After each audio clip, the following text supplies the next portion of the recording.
শুভ সকাল বন্ধুরা, কীরকম আছো? আশা করতেছি ভালো আছো। নতুন একটা সকালে নতুন একটা ব্লগে তোমাদের আবারও অনেক অনেক স্বাগত। তো আজকের ব্লগটা আমি অনেকটাই দেরি করে শুরু করতেছি, কারণ ছেলের স্কুলে পাঠাই দিয়া তারপরেই ব্লগটা আমি শুরু করছি। তো ছেলে গেছে স্কুলে, এখন বাজতেছে সকাল 8টার মতো। আর দেখো অনেকটাই কিন্তু রৌদ্র উঠা গেছে, এত রৌদ্র উঠলে মানে কাজ করা কিন্তু অসম্ভব হয়ে যায়। আর তারপরে আমি মাথাটা একটু আশ্রয় নিই। তো মাথা আশ্রানোর পরে দেখো অনেকটাই মাথা থেকে চুল পড়ছে, মানে প্রত্যেক দিন এরকমই চুল পড়ে, মানে অনেকটা চুল পড়ে যায় প্রত্যেক দিন। তো যার কারণে আমি কিন্তু মাথাটা আশ্রাইতে ভয় পাই, মনে হয় যেমন মানে সব চুল মাথার থেকে ফুলে দেবো আর একটাও মাথার চুল থাকতো না। তো যাই হোক বন্ধুরা, আমি মাথাটাতে আশ্রয়ে গেছি সোজা রান্না করে, কারণ রান্নাটা তো তাড়াতাড়ি করে না করলে আবার অনেকটা রৌদ্র উঠে গেলে আর কিন্তু ভাল লাগে না আমার রান্নাঘরে থাকতে, প্রচণ্ড গরম লাগে। তো সেই জন্য কি করছি, তাড়াতাড়ি করে রান্নাটা কইরা, আর এর মধ্যে আজকে হচ্ছে শুক্রবার। তো শুক্রবার দেখে আমি কই আজকে রান্নাঘরটা একটু ঝাইরালাম। তো শনিবার তো পরের দিন, শনিবারে তো ঝাড়তে পারতাম না, রবিবারও ঝাড়তে পারতাম না, আমি কই না আজকেই ঝাইরালাই। সোমবারে আবার টিউশন থাকবো, তো আজকেও যদিও আসে তারপর আমি কই না আজকেই কইরালাই। এদিকে আমি রান্না টান্না শেষ কইরা গ্যাসের চুলা টুলাটা মুছলাম। তারপরে আমি কই না রান্নাঘরটা ঝাইরালাই, তারপরে অন্য কাজগুলি আমি পরে করবো। আর এমন রৌদ্র উঠছে বাইরে, মানে বাইরে যাওয়ার মতো না, অসম্ভব রৌদ্র উঠছে। আর এই কয়েকদিন ধরে অনেকটা গরম দিতেছে, মানে বাইরে প্রচণ্ড, মানে কাজ করি আর 2টা ফ্যান চালাইয়া সামনে দাঁড়িয়ে থাকি, তো একটু বাতাস লাগাইয়া তারপরে আবার কাজ করি, মানে এরকম কইরা আমার দিনটা যাইতেছে।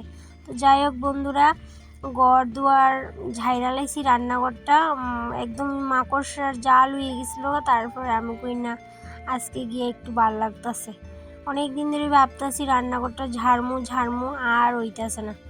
তো যাক, অবশেষে আমি রান্নাঘরটা ঝাইরা নিছি।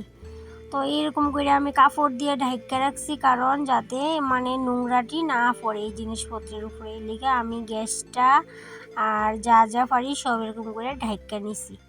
তো তারপরে কিন্তু আমি ঘরটা ঝাড়া দিছি।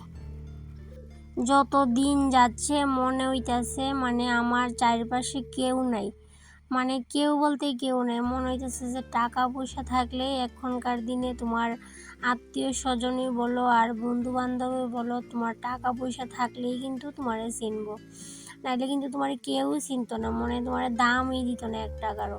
মানে এমন অবস্থা, মানে যত দিন যাইতেছে মনে হইতেছে যেমন আমি ভালোভাবে আরও উপলব্ধি করতে পারতেছি যে মানে কীরকম তোমার দিন শেষে তোমার কিন্তু কেউ আপন না, তুমি তোমার নিজের আপন। আর কোনো সুযোগ পাইলে তো কোনো কেউ তোমার কথা শোনাইতে কিন্তু ছাড়তো না, যে একটা সুযোগ পাইছে যে তোমার ওই কথাটা শোনাইবো, তাহলে কিন্তু মানে রেডি হয়ে থাকবো সবাই, কেউ বাদ না।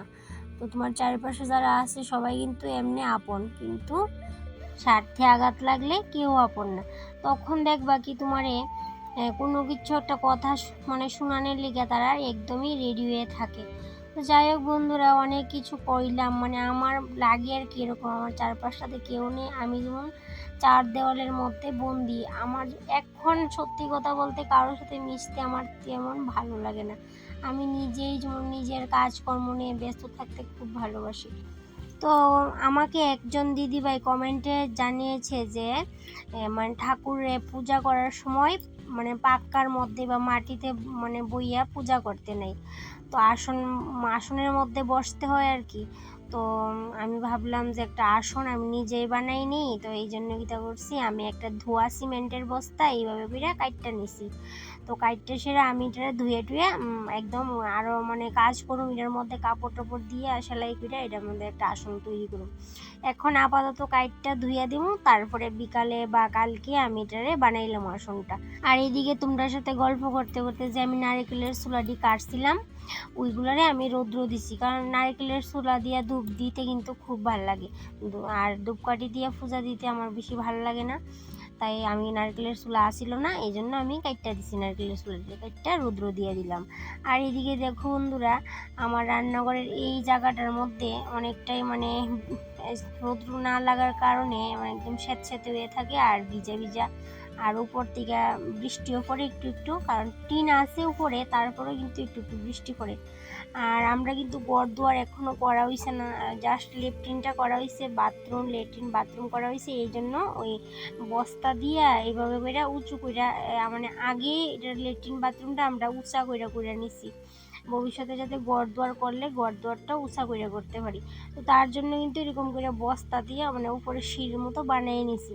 আর এই দিক দিয়ে নিচটার মধ্যে ভিজা ভিজা থাকার কারণে মানে একদম হাঁটতে ভালো লাগে না, তাই জন্য আমি এনে কী করি, একটা পুরান বেডশিট আমি এই জায়গাটা দিয়ে রাখি, ওই যখন যে ধুইতেছি এটা, তো এটারে আমি কয়েকদিন পরে পরে ধুয়ে দিই, নাহলে কীরকম লাগে, ভাল লাগে না, মানে নোংরা হয়ে থাকে তো এই লিগা।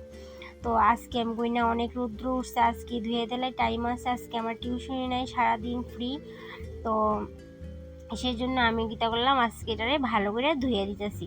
আমি কই না সবসময় তো ধোয়া পড়ে না, যে সময় হয় এই সঙ্গে মানে সপ্তাহে বা 10 দিন 15 দিন পরে পরে আমি এটা ধুয়ে দিই। আর হ্যাঁ বন্ধুরা, আমি তোমাদের কাছে রিকোয়েস্ট করব না যে ভালো না লাগলে আমাকে লাইক করতেই হবে, কমেন্ট করতে হবে, একদমই না।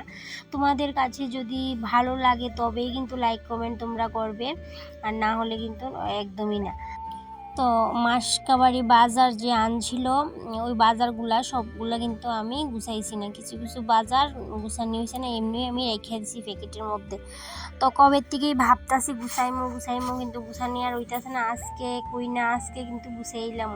সর্ষা তেলটাও আমি ঢুকাইছিলাম না, প্যাকেটের মধ্যেই আসলো, মানে অর্ধেকটা নিয়েছিলাম, নিয়ে রান্না করছি, এখন আরও অর্ধেকটা প্যাকেটে আসলো, ওইটারে আমি আবার বোতলে লইলাম। আর এদিকে প্যাকেটে চিনি, মানে চিনিটা আমি প্যাকেট থেকেই নিয়ে খাইতাছি, এত মানে কাজের মানে অবস্থা লাগতেছে যে কাজ করতে করতে আমি শেষ, তো চিনিটা ঠামানের আমি সময় পাইতেছি না। আজকে আমি কই না, আজকে সব কিছু নিয়ে কিন্তু আমি গুয়ে দেবো, আজকে আর কোনো কিছু মানে ভাবি নাই। তো যাই হোক, এর লেগে কিন্তু আমি চিনি দুধ কিন্তু কিচ্ছু গুছাইছি না, সব আজকে গুছামু। তো সর্ষা ধুইয়া দিছিলাম, সর্ষা দিয়ে শুকাই গেছে, এত রৌদ্রর তাপে কিন্তু মানে চট জলদি শুকাই গেছে। আর এদিকে দেখো রান্ধুনি, ওইটারও আমি রৌদ্র দিছিলাম, ইডিও শুকাইছি, ইডিও আমি কৌটা বুঝে নিছি। আর এদিকে আমি ঘিয়ের কৌটা আসলো অনেকগুলো, এদিকে কিন্তু আমি ধুয়ে দিছি, এটির মধ্যে মশলা টশলা রাখতে কিন্তু খুবই দেখতেও ভালো লাগে। তো আরও অনেকগুলো জমছে, ওইগুলোরও ধুয়ে দিলে যে কোনো কিছু রাখলে কিন্তু অসম্ভব ভাল লাগে দেখতে। আর এদিকে গরম মশলা প্যাকেটে নিয়ে খাইতেছি, তো ঠামানের সময় নাই। তো আজকে কই না, আজকে ইডিরও রক্ষা নাই, ইডিরে আমি একটু বাইঙ্গা ছোটো ছোটো পিস কইরা মানে বয়ামের মধ্যে ঢুকাই দিলাম। তো যাই হোক, গুছাই গাছাই সারলাম। তো এবার আইলাম বারান্দাত, আর এই বারান্দার মধ্যে অনেকটি জিনিস আসলো, প্যাকেট আসলো, আর মানে অনেক কিছু আসলো। তো এটি থাকার কারণে অনেক দিন ধরে আমি সামনে যেটুকু খালি আসলো ওইটাই পরিষ্কার করতাম, আর এই প্যাকেট ফুকেট অনেক কিছু আসলো থাকার কারণে মানে উলু হয়ে গেছে, আমি তো খেয়াল করছি না এতদিন। আজকে হঠাৎ আমি কই না এইটি একটু সরাই ঝাড় দিয়ে মানে ঝাড় দিতাম গিয়া দিই কি অবস্থা, উলু টুলু ধইরা মানে পাক্কার মধ্যেও উলু হয়ে পড়ছে, কেমনে যে না আইসে উলু আমি বুঝতে পারছি না। তো যাই হোক, এটি পরিষ্কার করলাম কইরা, আমি কই না এটা তো এরকম মানে মুছলে আমি কাপড় দিয়ে মুছতে পারতাম না, অনেকটাই নোংরা মাটি মানে সাদা হয়ে গেছে, উলুয়ে মাটি সাদা সাদা করে লিছে পাক্কাটারে।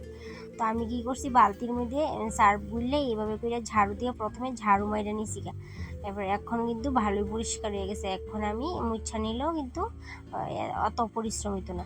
তো আগে আমি ঝাড় দিয়ে ভালো করে পরিষ্কার করে নিয়েছি, পুরা বারিন্দা পরিষ্কার করে নিয়েছি। তো এখন কিন্তু বাজে দুপুর 2টা হইব, এরকম হইব। তো আমি কিন্তু ব্লগটা আজকে আর কন্টিনিউ করতাম না, অনেকটাই কাজ করছি, এত গরমে আর কাজ করতাম পারতাছি না, মানে বহুত কাজ করে লিছি আজকে। আর ভাবছিলাম ওই আসনটা বানাবো বিকালে, মনে হইতেছে পারতাম না, আমার মানে টায়ার্ড লাগতেছে, আমি খায়াটাইয়া সোজা ঘুম দেবো কারণ আজকে টিউশনিও নেই। তো আজকের ব্লগটা এই পর্যন্তই, টাটা বাই বাই।